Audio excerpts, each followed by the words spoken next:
Friends, welcome to my YouTube channel. അപ്പം നമ്മൾ ഇന്നലെ കേട്ടതാണ് രേണു ചേച്ചി വന്നിട്ട് യൂട്യൂബിൽ എന്താ ഋതുല് കുഞ്ഞാണ്, അവനെ ഏറ്റെടുത്തു, അവനെ നോക്കാൻ പറ്റില്ല, അങ്ങനെ കുറേ വാദപ്രതിവാദങ്ങൾ നടത്തിയായിരുന്നു. ഞാൻ ജസ്റ്റ് ആ ക്ലിപ്പിംഗ്സ് ഒന്ന് ഇതിൻ്റെ കൂടെ ചേർക്കുകയാണ്. രീതിയിലുള്ള ഒരു കുഞ്ഞാണ് ഋതപ്പനെ നിങ്ങൾ സംരക്ഷിക്കൂ. കിച്ചുവിന് 20 വയസ്സായി, അവൻ വലിയ കുട്ടിയായി. ഇളയ കുഞ്ഞ് 5 വയസ്സുള്ള കുഞ്ഞിനെ നിങ്ങൾ സംരക്ഷിച്ചോ, നിങ്ങൾ ഏറ്റെടുത്തോ.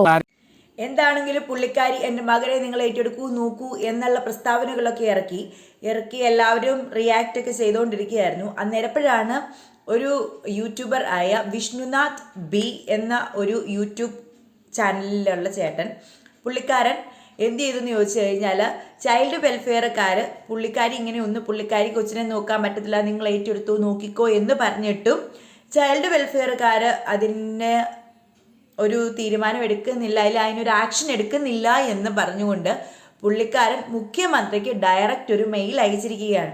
ഇനിയിപ്പോൾ എന്തൊക്കെയാണ് സംഭവിക്കുന്നത് എന്നൊന്നും നമുക്കറിയില്ല. പക്ഷേ പുള്ളി ഇങ്ങനെ ഒരു കംപ്ലൈൻറ്റ് മുഖ്യമന്ത്രിക്ക് അയച്ചിട്ടുണ്ട്. അപ്പം അതിൻ്റെ സ്ക്രീൻഷോട്ട് സഹിതമാണ് പുള്ളിയുടെ ചാനലിൽ ആയിട്ടാണ് പുള്ളിയുടെ ചാനലിൽ വന്നിരിക്കുന്നത്. നമ്മുടെ രേണുസുതി തൻ്റെ രണ്ടാമത്തെ മകൻ, അതായത് കൊല്ലം സുധിയുടെ രണ്ടാമത്തെ മകൻ ഋതുവിനെ സംരക്ഷിക്കുവാൻ തനിക്ക് താല്പര്യമില്ല, നാട്ടുകാർ കൊണ്ടുപോയി നോക്കിക്കോളൂ എന്ന് പറഞ്ഞുകൊണ്ട് ഒരു പരാമർശം നടത്തിയത്. എന്തായാലും ഇത്ര നേരമായിട്ട് നമ്മുടെ ബാലാവകാശ കമ്മീഷൻ യാതൊരു നടപടിയും സ്വീകരിക്കാത്തതിനാൽ ഞാൻ അവർക്ക് ഉപകാരപ്രദമായിട്ടൊരു നടപടി ചെയ്തിട്ടുണ്ട്. മറ്റൊന്നുമല്ല, നമ്മുടെ ബഹുമാനപ്പെട്ട കേരള മുഖ്യമന്ത്രി ശ്രീ പിണറായി വിജയന് ഞാൻ ഇമെയിൽ മുഖാന്തരം ഒരു പരാതി അയച്ചിട്ടുണ്ട്. അതിൻ്റെ സ്ക്രീൻഷോട്ട് ഞാനിവിടെ കൊടുക്കുന്നതായിരിക്കും. അതായത് ഞാൻ അതിൽ പറഞ്ഞിരിക്കുന്നതാണ്, ഋതുവിനെ സംരക്ഷിക്കാൻ അവർക്ക് താല്പര്യമില്ല എന്ന് പറഞ്ഞിട്ടും സംസ്ഥാന ബാലാവകാശ കമ്മീഷൻ ഇതുവരെ അവർക്കെതിരെ ഒരു നടപടി സ്വീകരിക്കാൻ തയ്യാറായിട്ടില്ല.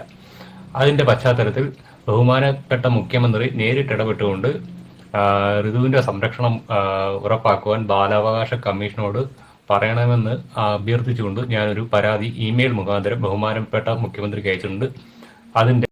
അതിന് പുള്ളി പറഞ്ഞിരിക്കുന്ന എക്സ്പ്ലനേഷൻ ഇങ്ങനെയാണ്. അപ്പം അത് പുള്ളി എന്താണ് ഉദ്ദേശിച്ചിരിക്കുന്നത്, പുള്ളി എന്തുകൊണ്ടാണ് അങ്ങനെ ഒരു കംപ്ലൈൻറ്റ് കൊടുക്കാൻ കാരണമായതെന്നും പുള്ളി അതിനകത്ത് വ്യക്തമാക്കിയിട്ടുണ്ട്. അപ്പം അതും കൂടി ഞാനിതിൻ്റെ കൂടെ ആഡ് ചെയ്യുവാണ്. തൻ്റെ കുട്ടിയെ നോക്കുവാൻ താല്പര്യമില്ല എന്ന് പറഞ്ഞു കഴിഞ്ഞാൽ ആ കുട്ടി സുരക്ഷിതനല്ല എന്നാണ് അതിനർത്ഥം. അതുകൊണ്ട് തന്നെ ഞാൻ എന്തായാലും ഈ പരാതി മുഖ്യമന്ത്രിക്ക് അയച്ചിട്ടുണ്ട്. അവിടെ നിന്ന് നടപടി ഉണ്ടാകുമെന്നുള്ള ഉറച്ച വിശ്വാസത്തോടെയാണ്.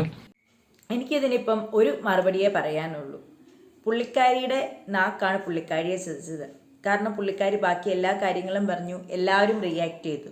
പക്ഷേ പുള്ളിക്കാരിയുടെ മകനെ, അതായത് ആ കൊച്ചിനെ ആവശ്യമുള്ളിടത്തും ഇല്ലാത്തടത്തും എല്ലാം കൊണ്ട് പുള്ളിക്കാരി വലിച്ചഴിച്ചിട്ടു.